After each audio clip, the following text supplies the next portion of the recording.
তোমাকে আমার মেয়ের খরচ কিন্তু দিতেই হবে, ব্যাস। আর সঠিক মূল্য পেলে তবেই আমি ডিভোর্স দেব, না হলে নয়। তুই দেখছিস তো পল্টু, কেমন বাজে ধরনের মেয়ে ও।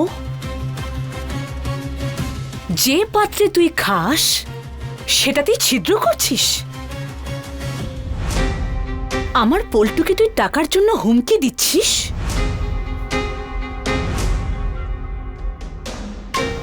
মা, ও কোনো টাকা পয়সা কিছুই পাবে না।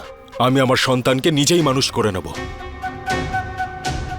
পূজারিনী করবে ওকে মানুষ। পূজারিনী কে হয় ওর? আমি এখনো বেঁচে আছি। অন্য কোনো মহিলা আমার সন্তানের দেখাশোনা কেন করবে? কারণ আমি বলবো ওকে, তোমার সঙ্গে যদি আমার মেয়ে থাকে না, তাহলে ও নষ্ট হয়ে যাবে। আচ্ছা, এই কথা তো আমিও বলতে পারি যে নষ্ট হয়ে যাবে। আর ও তো তার উদাহরণ নিজের চোখেই রোজ দেখছে।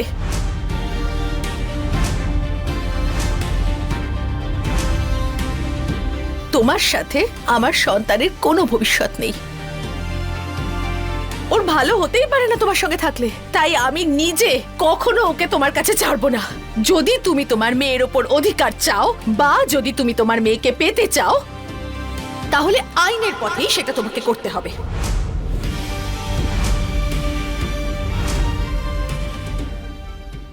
দেখতে পাচ্ছ মা, কত বড় বড় কথা বলছে। আর কে শেখাচ্ছে এসব? হ্যাঁ ছোট, দেখতে পাচ্ছিস তুই? তোর বউ ফিরে এসে আবার নতুন করে এইসব শুরু করেছে।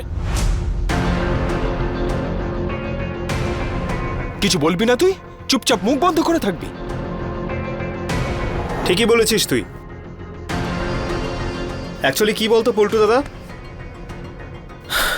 অহনা একদম ঠিক বলছে। আর এবার আমি চুপ করে থাকবো না। আমারও মনে হয় এবার কথা বলাটা জরুরি।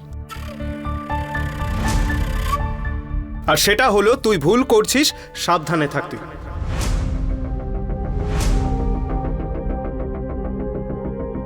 অনেক বড় ভুল করছিস তুই পল্টুদা। হ্যাঁ হ্যাঁ, সব ভুল তো আমার ছেলেই করছে, তাই না? তোরা সবাই তো ধোয়া তুলসী পাতা। হ্যাঁ, আরে ছোটু, তুই তো 1 নম্বরের গাধা। তোর মা তোকে এভাবে ঠকালো, এই বেহায়া মেয়েটাকেই আবার তোর বউ বানিয়ে নিয়ে এলো। এতে কি কোনো অন্যায় নেই?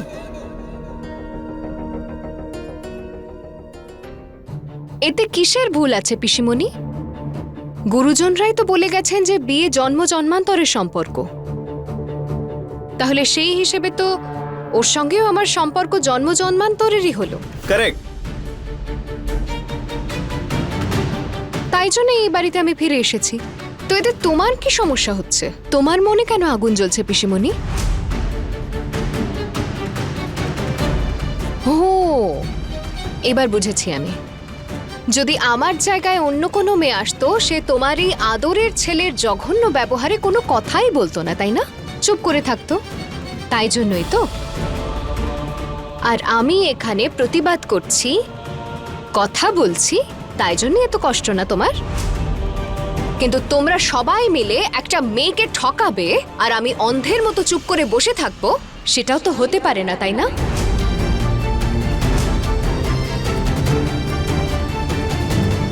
পল্টু ঠাকুরপো, তুমি কিন্তু এটা ভেবো না যে আমাদের মেয়েদের কেউই নেই। আমাদের পাশে যদি কেউ নাও থাকে, তা সত্ত্বেও আমরা মেয়েরা একে অপরের পাশে নিশ্চয়ই দাঁড়াবো। শোন পল্টু, তোদের মনের মিল হচ্ছে না তো ঠিক আছে, কিন্তু তুই কি এইভাবে বৌমার অধিকার কেড়ে নিবি? আরে ওরও তো অধিকার রয়েছে। যদি ও তোর অফিসে গিয়ে তোর নামে কমপ্লেন করে, তাহলে এমনিতেই তো স্যালারির অর্ধেক টাকা বৌমা পাবে।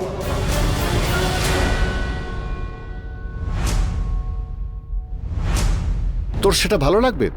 এর থেকে এটা ভালো তুই কোর্টে গিয়ে শান্তিতে ব্যাপারটা মিটিয়ে নে। যা তোর অধিকার সেটা তুই রেখে দে, আর যেটা বৌমার অধিকার সেটা তাকে চুপচাপ দিয়ে দে, ঝামেলা শেষ। তাহলে তুমি এটা বলছো আমি দুটো সংসারের খরচা একা চালাবো?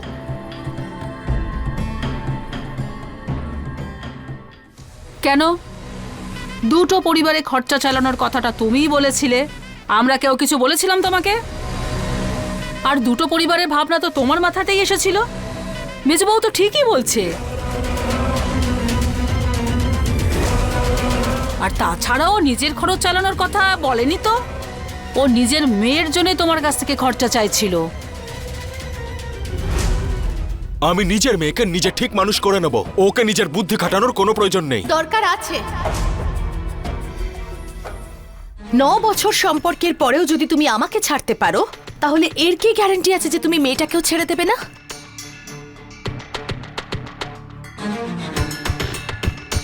আর কাল তোমার ওই নতুন বউ এসে যদি আমার মেয়ের খরচা দিতে বারণ করে দেয়, আর যদি তুমি সেটা মেনে নাও, আর তাছাড়া তোমাদেরও বাচ্চা হবে, তারপর আমার মেয়েটার কি হবে? না না, আমি এইসব ঝামেলার মধ্যে যাব না। আমাকে আমার অধিকার তুমি দাও, তবেই আমি তোমাকে ডিভোর্স দেব, না হলে নয়।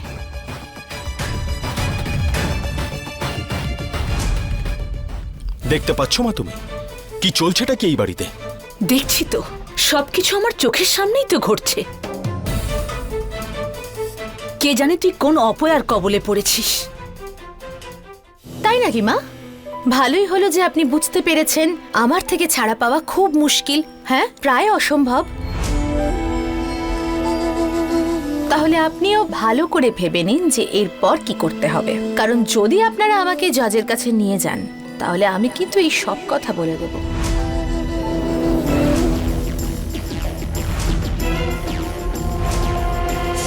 এবার আপনি ভালো করে ভেবে দেখে নিন যে কি করতে হবে, নিয়ে যাবেন কি না।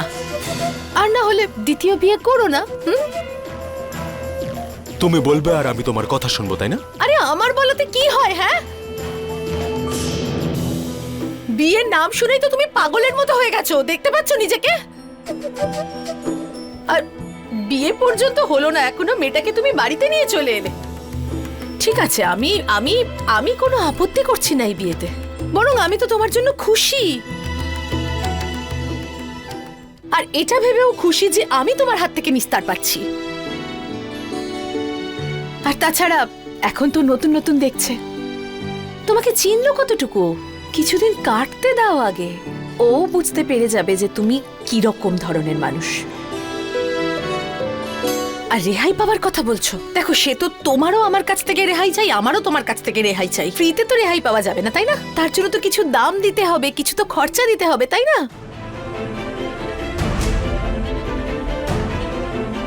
তুমি না আমার মেয়েটার সমস্ত খরচা দিয়ে দাও, আমার অধিকার আমাকে দিয়ে দাও, আমি মনের আনন্দে তোমাকে ডিভোর্স দিয়ে দেব।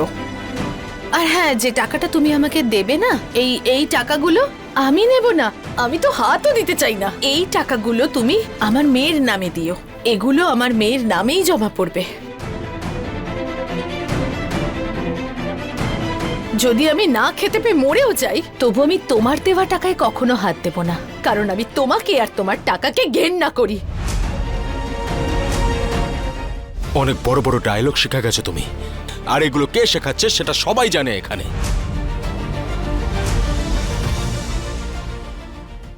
আমি শেখাচ্ছি, কোনো অসুবিধা আছে? বাড়ির বৌমা, তুমি লিমিট ক্রস করে যাচ্ছ। এবার তুমি মন দিয়ে একটা কথা শোনো, মেজো বউ বলে ডাকার অধিকার তুমি হারিয়েছো, কারণ আমাদের ডিভোর্স হয়ে যাচ্ছে, তাই এই বাড়ির মেজো বউ আমি নই।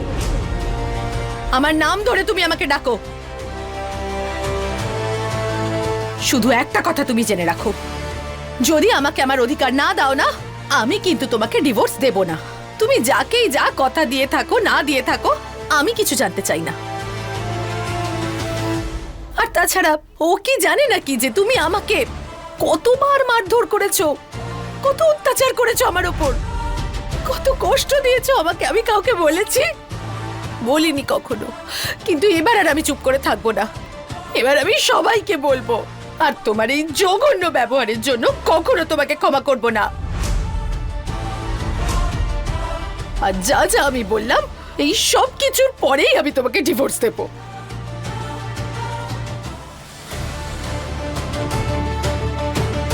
এবার তুমি লেগে পড়ো, সব হিসেব নিকেশ বুঝে তৈরি হয়ে নাও। এর পরিণাম কিন্তু ভালো হবে না।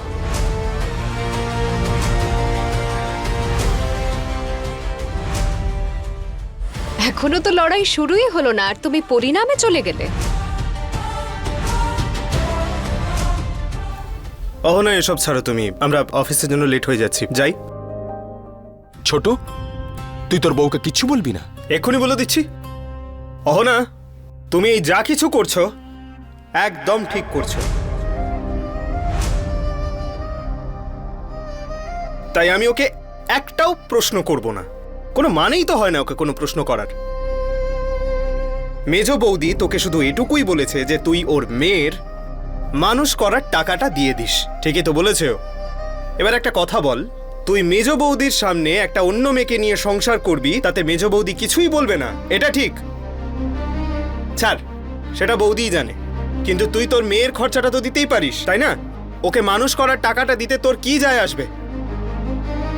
আর আমার মনে হয় না এখানে কেউ তোকে বলেছে যে দুটো সংসার একসঙ্গে চালাতে হবে। তাই তোর মেয়েকে পড়াশোনা শেখানো আর মানুষ করার টাকাটা তোকে দিতেই হবে, এতটুকু অধিকার তো আছে বৌদির।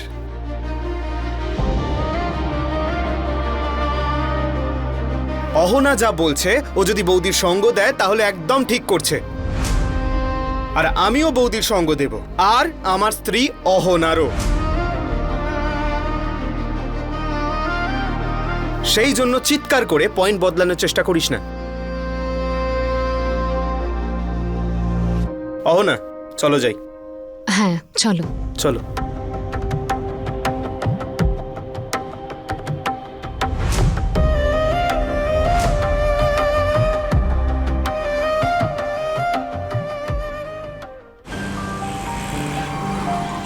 ম্যাডাম, এই বছর আমরা ওনার কাজের হিসেব অনুযায়ী এই প্রজেক্টগুলো শর্টলিস্ট করেছি।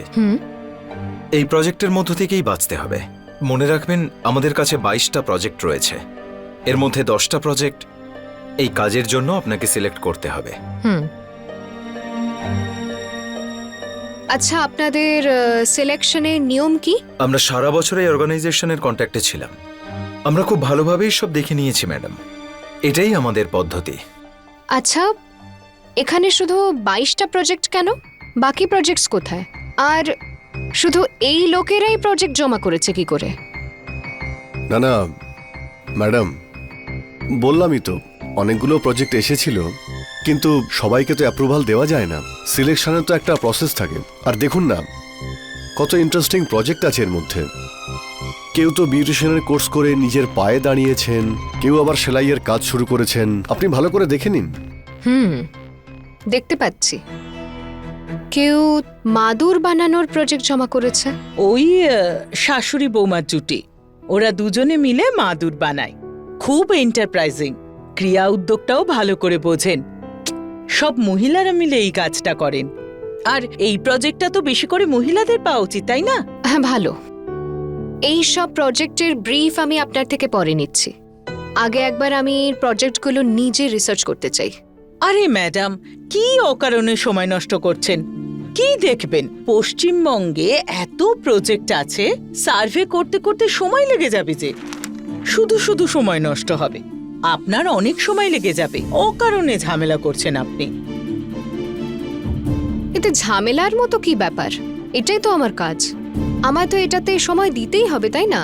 এখন ডেডলাইন শেষ হওয়ার আগে অবধি আমি যদি সার্ভে করিনি তাহলে তো কোনো অসুবিধেই নেই। আপনারা নিশ্চিন্ত থাকুন, আমি সময়ের আগেই সার্ভে শেষ করে নেব। তার মানে এত বছর ধরে আমরা যা দেখেছি, যা সার্ভে করেছি, তার কোনো মূল্য নেই? আমি সেটা বলিনি যে কোনো মূল্য নেই, অবশ্যই মূল্য আছে, কিন্তু আমার পদেরও তো মূল্য আছে, তাই না?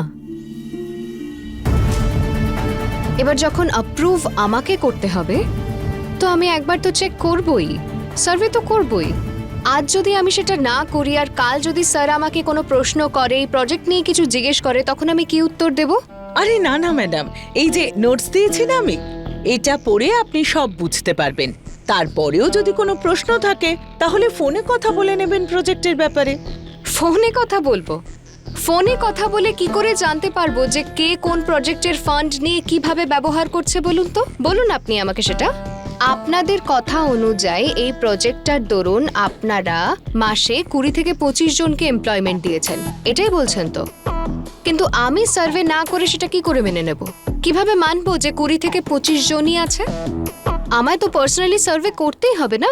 আরে আমরা তো দেখেছি ম্যাডাম, আর সঙ্গে অ্যাটেন্ডেন্সের প্রুফও অ্যাটাচ করে দিয়েছি, দেখুন না। একদম ঠিক বলেছেন আপনি, আমি দেখতে পাচ্ছি, ভালো হয়েছে। আপনারা খুব ভালো করে নিজেদের কাজ করেছেন। I am very happy. কিন্তু এবার আমাকেও আমার কাজটা করতে দিন।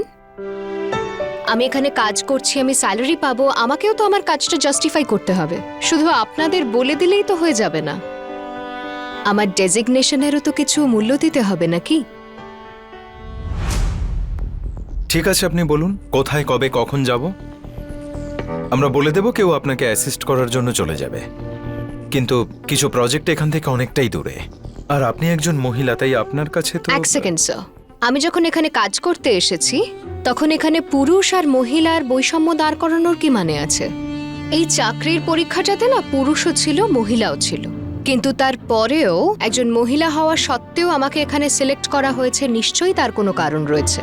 আর আরো একটা কথা বলে দিই, আমি হতে পারে আমি মহিলা, কিন্তু নিজের কাজটা মানুষের মতোই করব, নিজের যোগ্যতার সঙ্গে।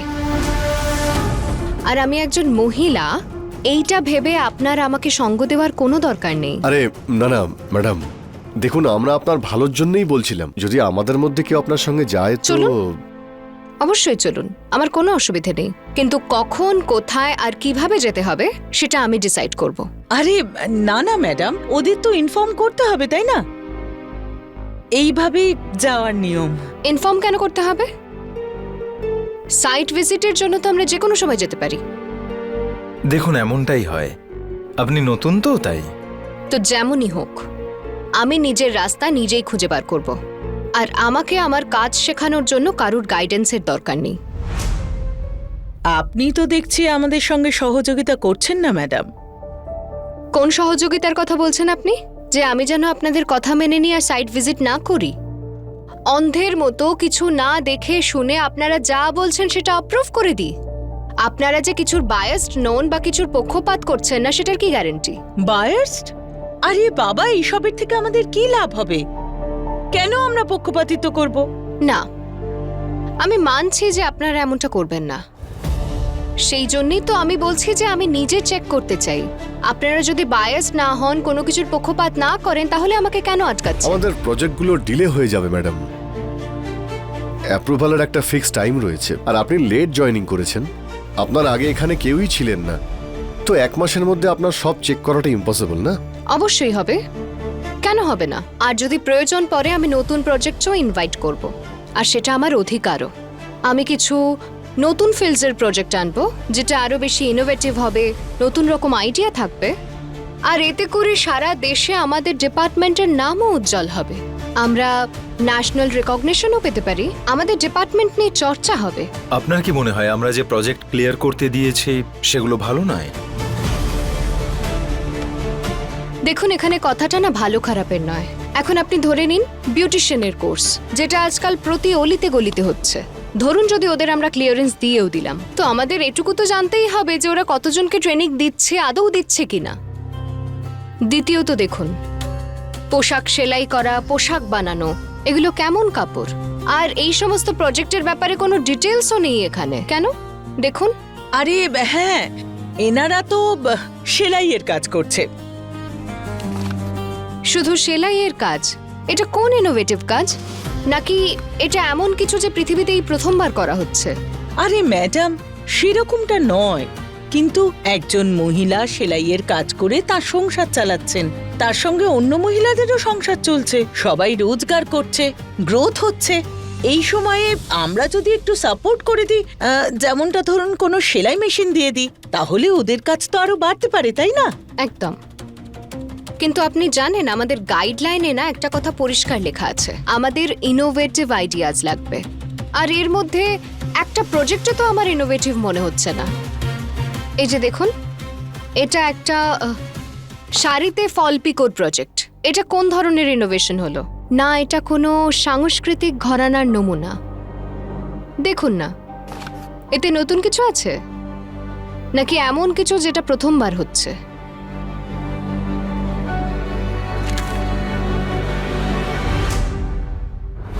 আমি একটা মাটির পুতুল তৈরি করে এমন টিমকে জানি, আর এই টিমটা লিড করছে একজন বয়স্ক মহিলা।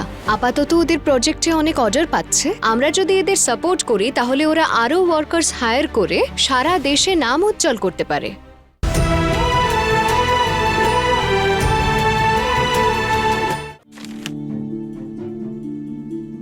ইটস ওকে, ঠিক আছে। আজ আপনাদের প্রজেক্ট অ্যাপ্রুভাল মিটিং ছিল না? সরি, আমার একটু লেট হলো। Please sit.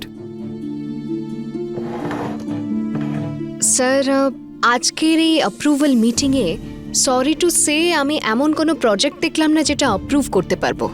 কেন?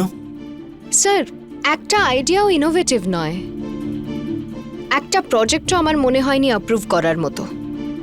একটা দুটো প্রজেক্ট আছে যেটা অ্যাপ্রুভ করা যেতে পারে, অ্যাপ্রুভাল দেওয়া যেতে পারে, কিন্তু বাকি সব প্রজেক্ট একরকম, কোনো ডিফারেন্সই নেই। আপনি নিজে দেখুন স্যার, কোনোটাই ইনোভেটিভ প্রজেক্ট নয়, আর না কোনো হেরিটেজ প্রজেক্ট যেটা আমাদের সংস্কৃতিকে প্রসার করবে বা রিপ্রেজেন্ট করবে। স্যার, আমার মনে হয় যে আমাদের একটু সময় নেওয়া উচিত, আরও একটু সার্ভে করা উচিত, তাতে 1 মাস দেরি হয়ে গেলেও। স্যার, এত সময় নিলে ফান্ড তো ক্যান্সেল হয়ে যাবে। না, ফান্ড এখনো 3 মাস রাখা যেতে পারে। ফার্স্ট ডেটের পরও 3 মাস সময় দেওয়া হয়। ইস্যু এটা নয়, কিন্তু আমাদের খুঁজে বের করতে হবে যে আমরা কি আরো ইনোভেটিভ প্রজেক্ট অ্যাপ্রুভ করতে পারবো কি পারবো না। আমি একটা মাটির পুতুল তৈরি করে এমন টিমকে জানি, আর এই টিমটা লিড করছে একজন বয়স্ক মহিলা। আপাতত ওদের প্রজেক্টে অনেক অর্ডার পাচ্ছে। আমরা যদি এদের সাপোর্ট করি তাহলে ওরা আরও ওয়ার্কার্স হায়ার করে সারা দেশে নাম উজ্জ্বল করতে পারে।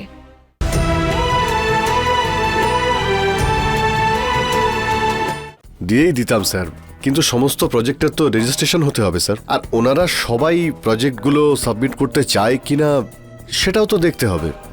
কিন্তু আমরা তো চেষ্টাও করিনি। ঠিক আছে ম্যাডাম, আপনি বলুন আপনার মতে কোন ধরনের প্রজেক্টকে ইনোভেটিভ প্রজেক্ট বলে ভাবা উচিত? দেখুন স্যার, আমি একটা মাটির পুতুল তৈরি করে এমন টিমকে জানি। স্যার, মাটির পুতুল আমাদের দেশের সংস্কৃতির ঐতিহ্যের মধ্যে পড়ে। স্যার, এই যে মাটির পুতুল রয়েছে সেগুলো মহিলারা তৈরি করেন, আর এই টিমটা লিড করছে একজন বয়স্ক মহিলা। আপাতত ওদের প্রজেক্টে অনেক অর্ডার পাচ্ছে। আমরা যদি এদের সাপোর্ট করি তাহলে ওরা আরও ওয়ার্কার্স হায়ার করে সারা দেশে নাম উজ্জ্বল করতে পারে।